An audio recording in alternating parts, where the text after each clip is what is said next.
Amin ya Rabbal alamin. Eh, pada tampilan presentasi pertama saya itu ada gambar baskom Pak di situ. Ini saya ambil dari sebuah cerita yang dikemukakan oleh Syekh Abdul Qadir Jilani, menceritakan ada seorang syekh, seorang ulama besar yang memiliki eh, rumah yang sangat luas dan kekayaan yang begitu banyak ya pada zamannya. Kemudian juga banyak sekali murid-muridnya yang kemudian belajar ke tempat dia. Banyak sekali orang-orang datang untuk berkonsultasi, berdiskusi. Tetapi Syekh ini memiliki kekayaan yang luar biasa. Sampai akhirnya ada seorang yang sedang berkunjung dan mengaji ke beliau mempertanyakan, kenapa seorang Syekh yang begitu terkenal, begitu alim, begitu juhud, tetapi memiliki aset yang luar biasa banyak atau rumah yang sangat besar dengan kekayaan yang berlimpah pada saat itu. Nah itulah kemudian eh, anak muda ini penasaran betul sampai akhirnya ditangkap oleh saya ini perasaan itu. Lalu eh, dia ketemu dan saya ini tersenyum saja melihat perilaku anak muda ini sampai ditawarkan oleh uh, uh, ulama ini.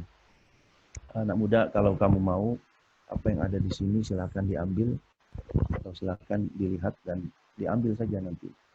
Oke, mereka bersepakat untuk keliling ke rumahnya Syekh ini dan kemudian uh, mereka mulai ya, besok datang untuk keliling ya.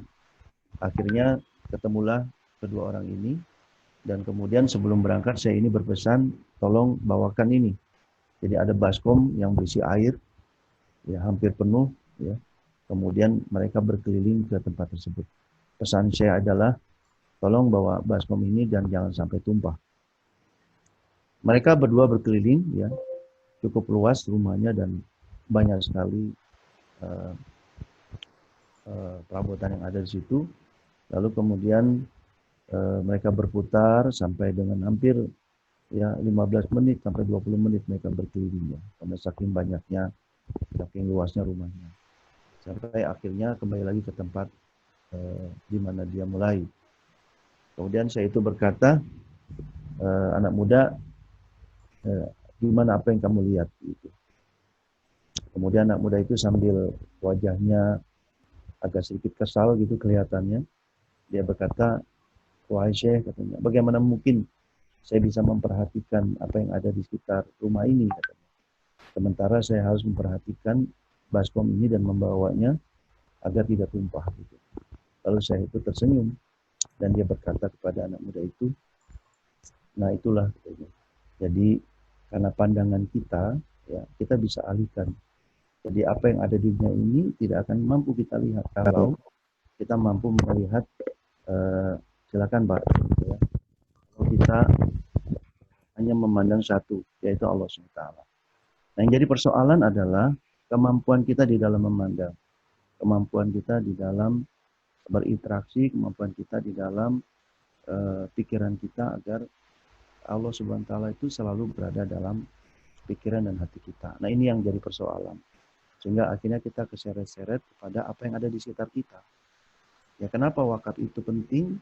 Artinya melepaskan sesuatu yang merusak pikiran kita sehingga kita lupa pada Allah Subhanahu wa taala. Silakan dimulai aja, Pak. Yep. Nah, saya mulai dari tadi. Jadi, wa ma khalaqtul jinna wal insa illa liya'budun. Ini kata kuncinya.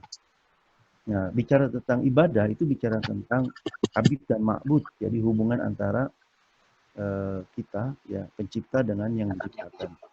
Jadi selama kita mampu berhubungan dengan yang menciptakan, maka disebut ibadah.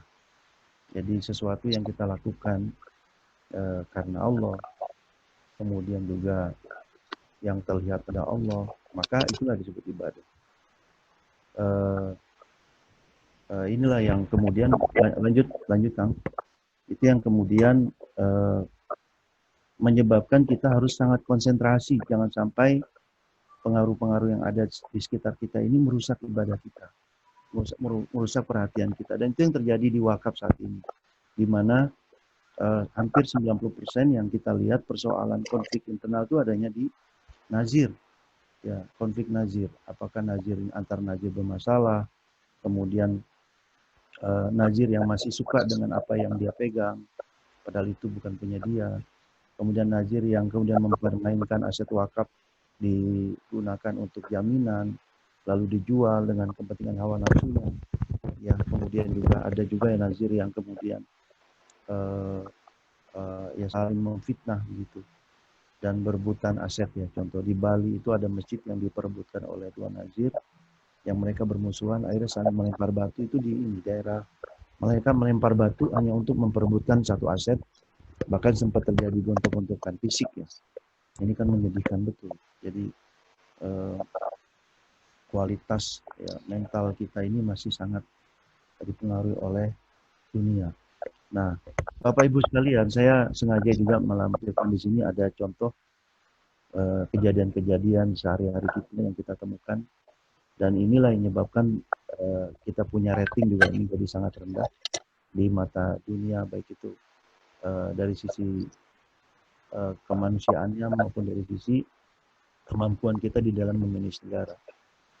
Nah, karena ada yang merasa bahwa hidup ini di dunia gitu, karena keyakinan kita kepada akhirat itu sangat rendah.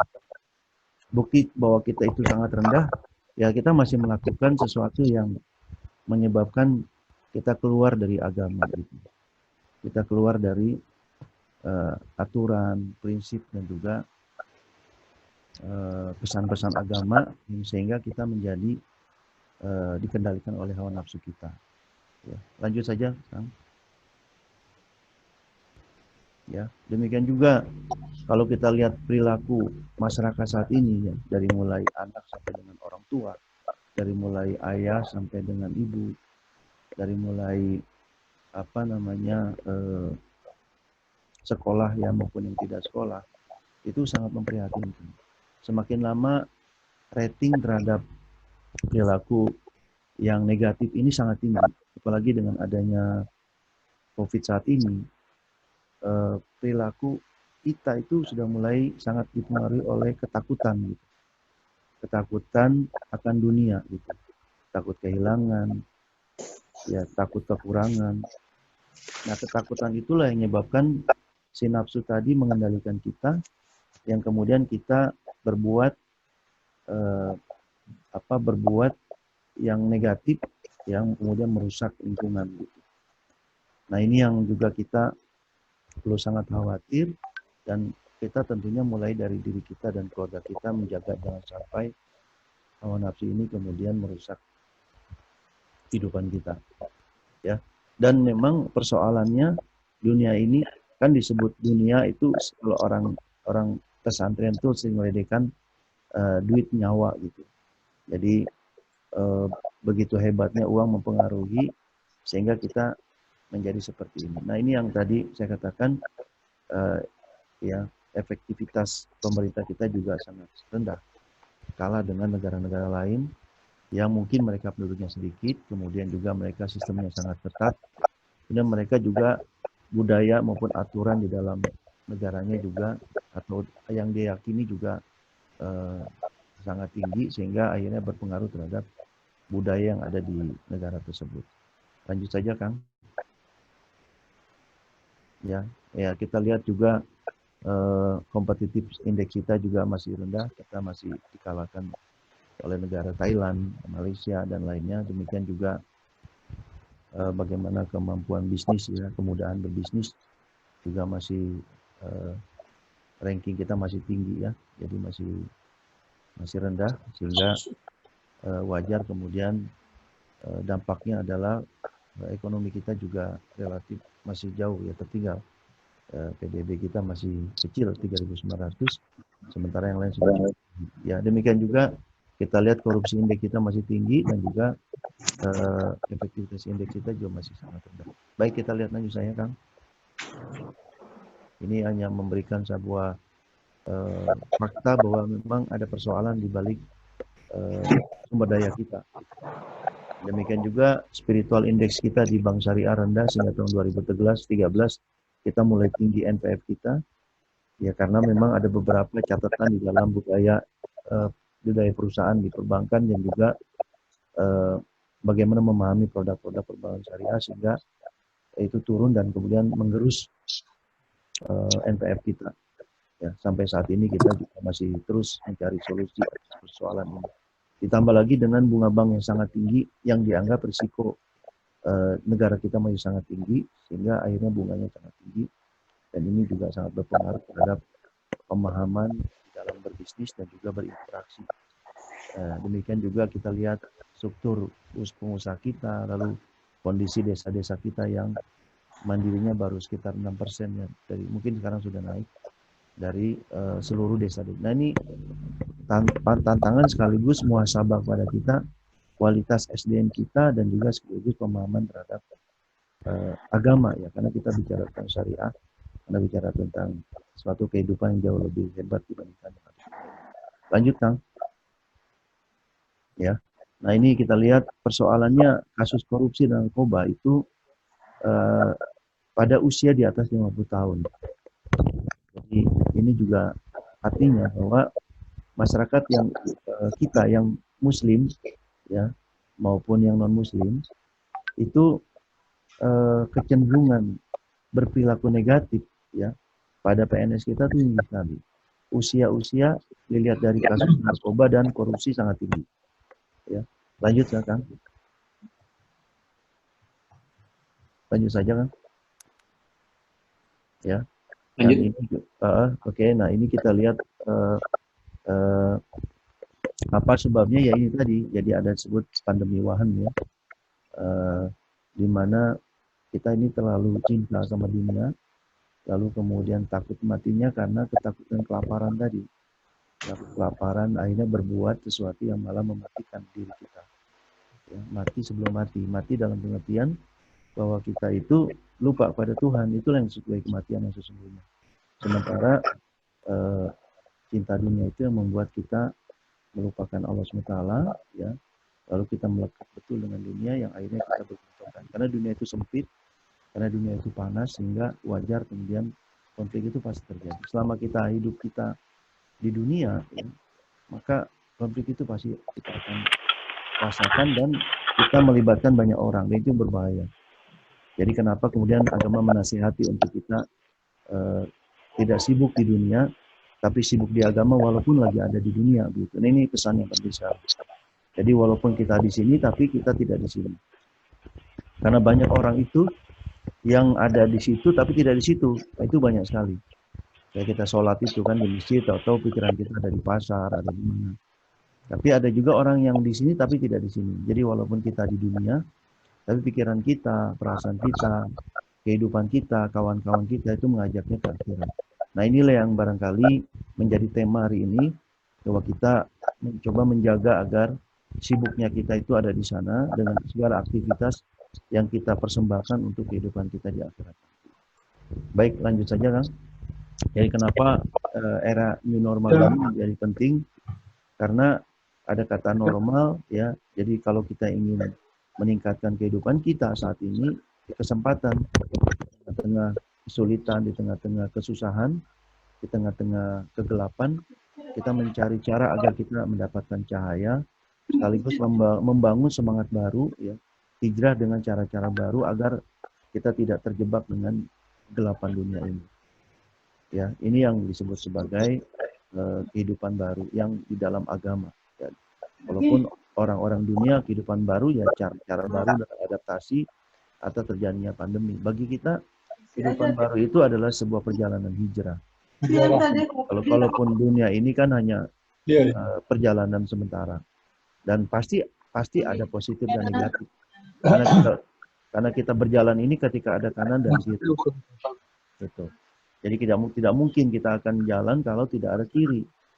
Jadi kalau kita sedang sakit, kita sedang susah, kita sedang bingung, maka percayalah bahwa di sebelahnya itu ada kesehatan, ada kebaikan dan menyebabkan kita bisa berjalan selama ini karena dikasih dua kondisi tersebut gitu.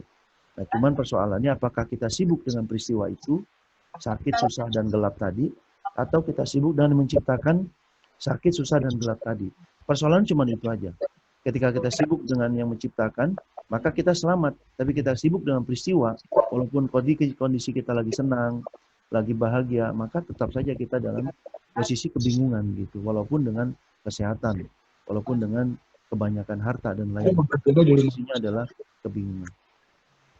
Itu kira-kira, dan Allah sangat tegas sekali menegaskan bahwa hidup di dunia ini hanya permainan. Nah, kalau permainan maka makna permainan harus kita pahami, dia berakhir, kemudian dia juga tidak sesungguhnya, karena kalau kita selusuri terus, ya apa yang kita kejar selama ini adalah yang bukan sesungguhnya, karena dia tidak membuat kita bahagia, dia tidak membuat kita damai, gitu. Kita selamat, gitu. Baik, kira-kira itu. Maka ada kata din, dunia, dan dainun itu 3 huruf yang sama, yang kalau kita selusuri, ya dari agama itu adalah di tengah. Din maknanya yakinnya itu ada di dalam, gitu. Sehingga perlu ilmu untuk mendapatkan keyakinan itu. Sementara kalau dunia, maka perlu penglihatan mata kita untuk memastikan bahwa apa yang ada itu benar, gitu. Jadi kenapa kita perlu silaturahim, diskusi ini dalam rangka untuk membangun sebuah keyakinan dan membangun sebuah gerakan untuk bersama yakin. Karena kalau kita ingin selamat, ya ketemu dengan yang selamat. Kalau kita ingin yakin, maka kita perlu ketemu dengan yang yakin. Mas Agus kayaknya suaranya masih belum di mute, jadi terdengar suaranya. Baik, lanjut, Mbak.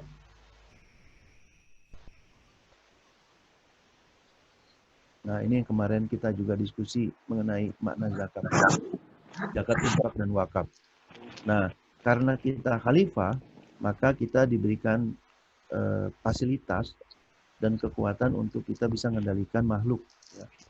Jadi air, angin, kemudian juga udara, kemudian kita, semua makhluk yang ada di dunia ini bisa dikendalikan kita.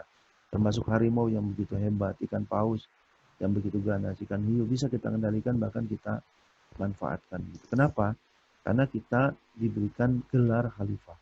Itu disitulah kita bisa mendudukan semuanya sampai kita kendalikan jadi kompor gas, kemudian jadi kipas angin, jadi AC. Inilah yang Allah berikan itu. Jadi dengan ilmu itu kita diberikan kesempatan untuk mengendalikan bumi sehingga bisa membawa apapun yang ada di sekitar kita itu dengan selamat, gitu.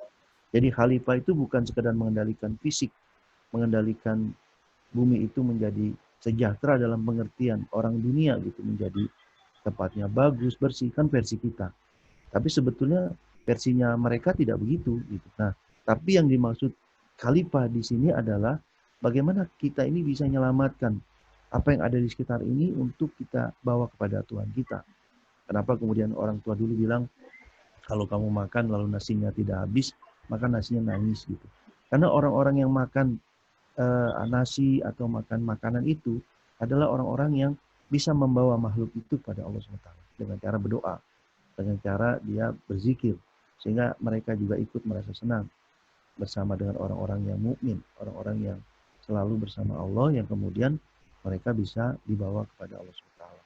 Nah, disinilah kemudian peran kita untuk membawa apapun yang ada di sini, dunia ini, untuk bisa kembali kepada Allah dengan cara kita berdoa, dengan cara kita mengajak mereka untuk kita ajak bersama Allah Ta'ala. Nah, itu yang pertama. Tapi memang persoalannya tadi, lanjut aja kan. Kita bicara tentang ada instrumen keuangan yang dalam bahasa agama disebut zakat, wakaf, dan infak. Ini adalah alat yang sebenarnya untuk agar kita ini bisa selamat di dalam kehidupan dunia. Maka digunakanlah istilah zakat untuk membersihkan apa yang ada dalam diri kita dalam bentuk nisab, ya, zakat itu. Kemudian infak juga begitu. Bagaimana melemahkan harta di dunia ini sehingga bisa kita dengan melemahkan itu, maka kita akan semakin kuat hubungan kita pada Allah. Maka infak itu dekat kata munafik atau nifak. Jadi di situ ada di tengah dia. Ada di tengah. Jadi posisinya dia itu kayak ini, melemahkan, artinya dia itu masih ada di kita. Kalau kita gagal di dalam memahami maknanya infak, kita bisa jadi seperti sahabat Rasul itu yang ketika dia diberikan kekayaan, Rasul doakan, kemudian dia lupa, yang akhirnya dia terjerumus pada kesesatan gitu. Jadi orang-orang yang berinfak yang kemudian bisa melemahkan harta, kemudian dia menjadi kuat, juga ada risiko kalau dia tidak memahami makna infak itu sendiri. Karena tidak sedikit orang-orang yang suka berinfak, kemudian hartanya semakin banyak, tapi kemudian dia bisa lupa pada Allah.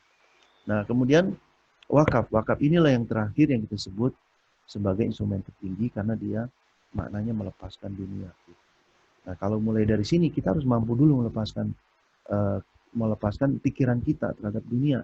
Tidak mungkin kita akan mampu melepaskan dunia kalau pikiran kita itu masih sibuk dengan dengan perilaku dunia yang hilir mudik terus mempengaruhi kita.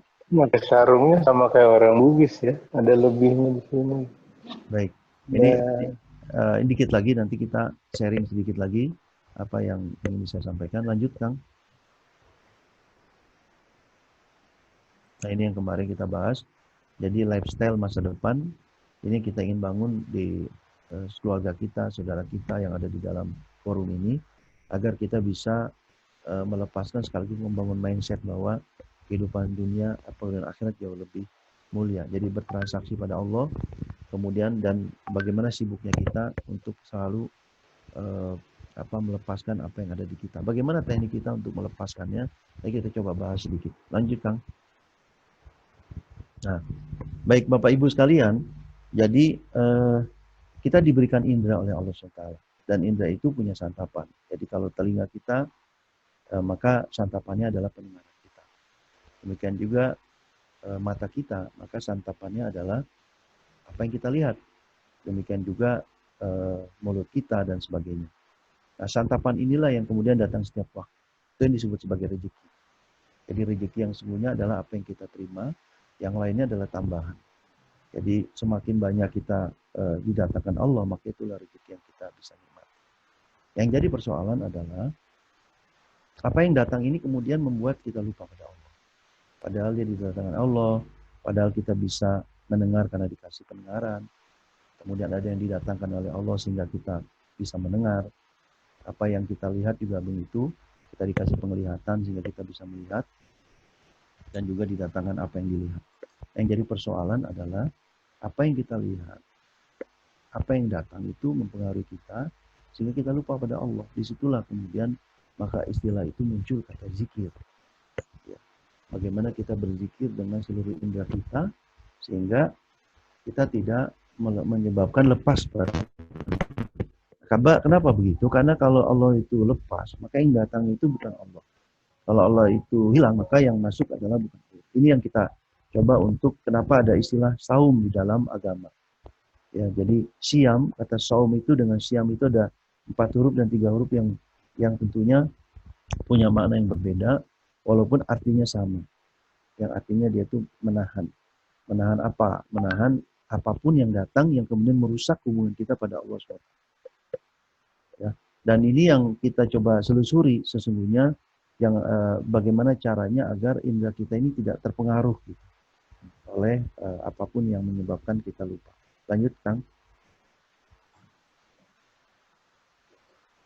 Halo, Kang Jaja, monggo silakan. Nah, contoh misalnya ketika kita makan ya, banyak yang melihat bahwa makanan itu enak ya. Ini pagi-pagi makan nasi uduk nih, jadi kita kelihatan ada jengkolnya, ada rasanya udah juga kan terasa nikmat sekali ya.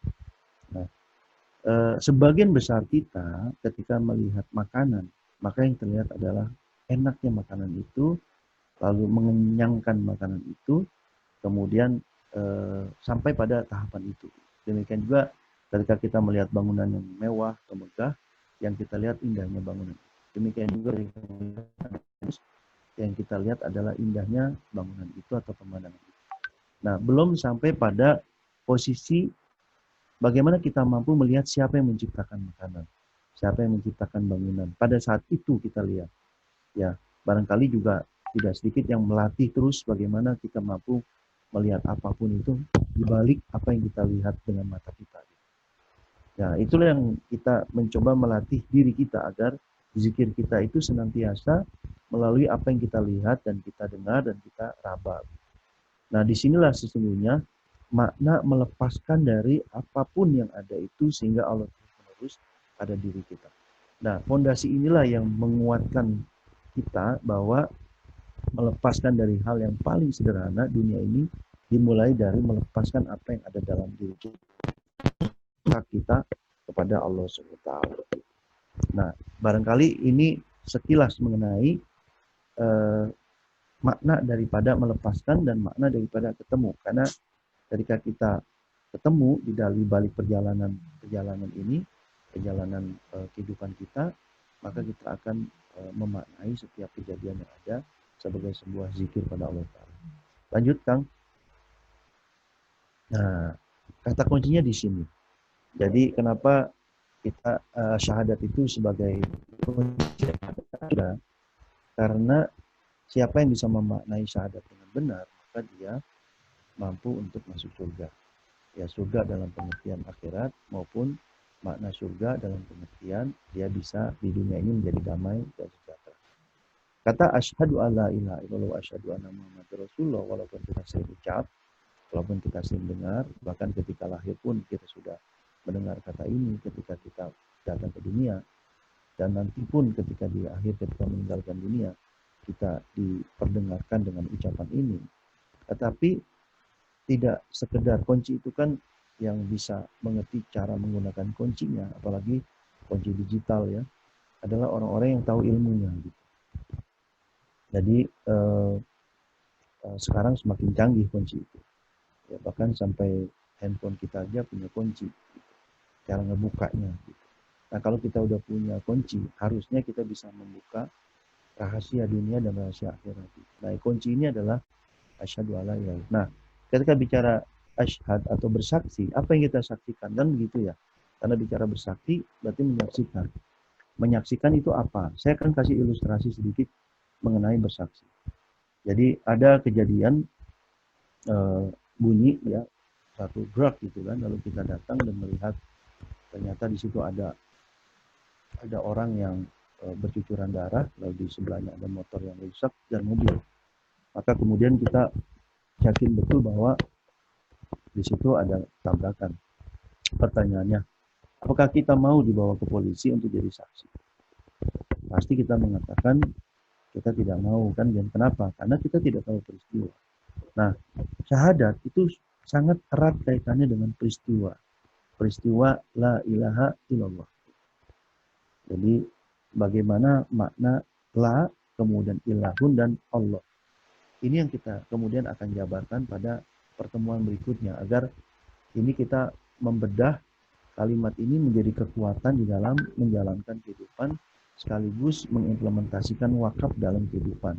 Karena kalau kita tidak memiliki sebuah kalimat yang tegas dalam kehidupan, maka dunia ini akan mempengaruhi kita yang kemudian Allahnya itu akan tertutup dengan ilahun yang lain, gitu. Dengan Tuhan-Tuhan lain. Nah, ini yang kita coba nanti membedah ini agar kita punya pemahaman mengenai ilah yang sesungguhnya. Kemudian la-nya ini kita juga jadikan alat kita untuk melawan ilah-ilah yang lain begitu. Sehingga betul-betul kita hanya Allah SWT sebagai Tuhan kita dan kita betul-betul menyaksikan Allah lah Tuhan sesungguhnya yang kita sembah, yang akhirnya kita bisa selamat di dunia ini. Lanjut Kang, sedikit lagi ini pengantar saja ya. Jadi karena itulah kita menjaga betul agar ingat pada Allah ini menjadi kekuatan di dalam gerakan wakaf kita. Maka zikir itu ada 3 yang kita tahu ya. Jadi ada zikir zari, jadi zikir yang terdengar, yang memang kita ucapkan Allahu Akbar, itu yang terdengar. Yang terdengar ini kekuatan atau kebaikannya cukup banyak. Hanya sayangnya ketika mulut kita mengucap, kadang-kadang pikiran kita tidak berzikir gitu. Ya kayak kita pegang tasbih gitu kan, subhanallah, subhanallah, subhanallah, terus lama-lama hilang. Ya sampai kita tidur gitu. Akan kemudian kita terkantuk-kantuk. Itu yang disebut zikir Ada juga zikir qalbi yang kemudian kita ucapkan dalam hati kita. Ya. Subhanallah dalam hati gitu ya. Itu juga sangat dipengaruhi lagi oleh peristiwa-peristiwa yang ada di sekitar kita yang menyebabkan zikir kita hilang. Gitu. Nah, ada satu zikir yang kemudian diajarkan oleh Rasulullah itu namanya zikir khaufi. Itu yang disebut sebagai nazar, itu sebagai tafakur, di mana kita bisa melihat apapun yang membawa kita kepada zikir pada Allah. Jadi, nah bagaimana nanti kita coba diskusikan pada pertemuan berikutnya, bagaimana khaufi ini, zikir khaufi ini bisa menjadi kekuatan di dalam melakukan aktivitas wakaf yang kita lakukan. Karena apa aja yang kita lihat itu, dia membawa zikir kita pada Allah SWT. Kenapa? Karena orang yang bertemu Allah di dunia pasti bertemu Allah di akhirat. Orang yang sibuk dengan Allah di dunia maka pasti dia akan sibuk dengan Allah. Jadi tidak mungkin orang yang tidak terbiasa bertemu Allah, orang yang terbiasa berzikir pada Allah itu bisa ketemu di akhirat. Karena itu dunia ini hanya sampel saja. Jadi sampel yang kemudian akan terjadi di akhirat.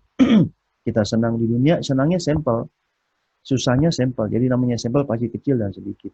Di akhirat itulah yang sesungguhnya yang kita rasakan, dan pertemuan yang sesungguhnya itu ada di akhirat. Yang sekarang adalah kita bertemu dalam bentuk ilmu, bertemu dalam bentuk pemahaman. Ini yang kita coba untuk memahami. Lanjut, Kang. Nah, yang terakhir.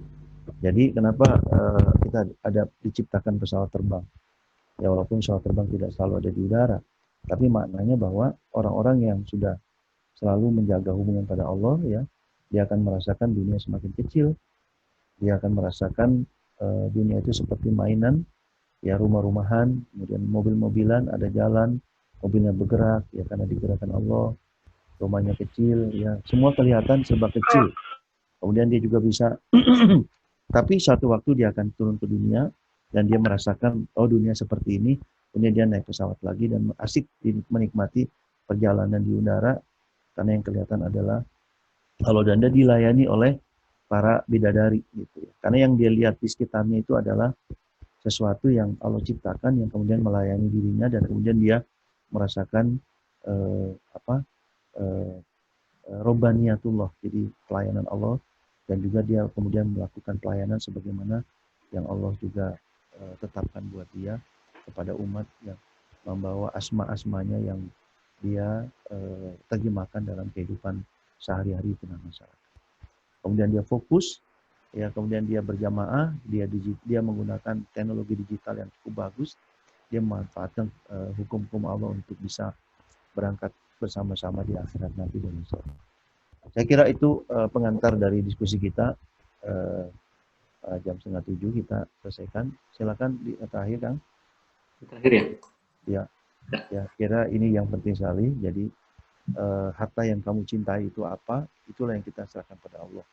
Ketika kita merasakan bahwa apa yang diciptakan buat kita ini yang sangat sempurna, sangat baik, ilmu kita, kemudian harta kita dikasih Allah dan diberikan Allah, maka kita berikan lagi kepadanya. Kita serahkan apa yang sudah dikasih untuk dia, untuk perjuangan di dunia ini hingga selamat, dan mengajak orang-orang yang ada di sekitar kita untuk hanya mentuhankan Allah SWT. Saya kira itu sebagai pengantar. Nanti kita diskusikan saja. Terima kasih dari saya. Mohon maaf apabila ada kekurangan. Wallahu a'lam bishawab. Assalamualaikum warahmatullahi wabarakatuh.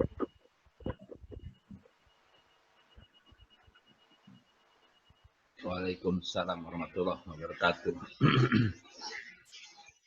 Silakan Kang, kita diskusi yang sharing, yang mau menambahkan, melengkapi, menyempurnakan. Tafadhol.